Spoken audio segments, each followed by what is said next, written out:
In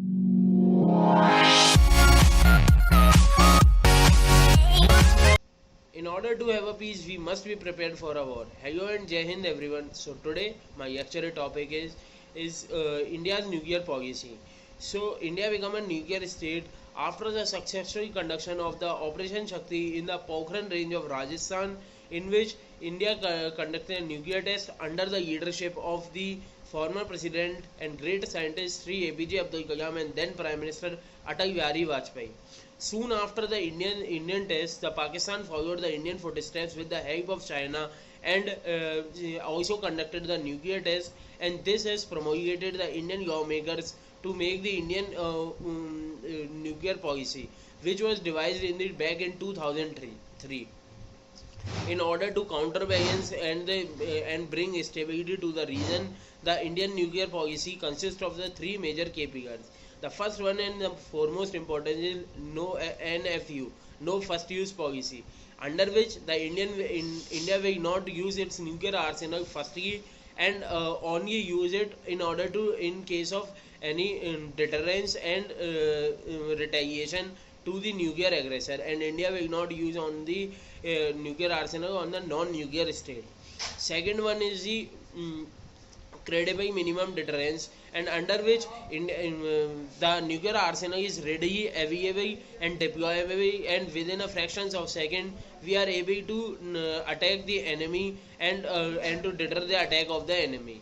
Under which India has also developed the nuclear triads, that is we are able to fire via both land, air and sea. And we have developed several weapons like Agni Prime, Agni 1, Agni 6, Prithvi missile system, Sagar ka K-15 submarine, INS Aryan submarine class. And also our fighter jets like Sukhoi Su-30 MKI, Mirage 2000 are able to fire these nuclear weapons. Sharang, Dhanush, these field guns are also able to fire that.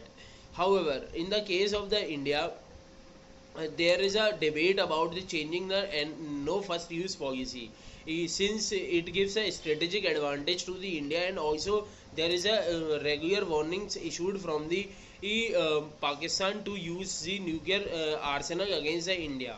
Also, India maintains a strategic nuclear command force, which is a second tri-service command after the Andaman and Nicobar command, and the political council is directly headed by the Prime Minister of the India, and executive council is headed by the National Security Advisor, which provides the advice and assessment regarding the situation to regarding the nuclear weapons. So but also the India's ideology of not using the first use policy has proved a great significance and able to give confidence to the other nations, and it was a key pillar and major pillar for the Indo-US nuclear treaty. And also this has made the India as a temporary member of the nuclear supplier group, and strong the Indian position for the permanent seat in the nuclear supplier groups.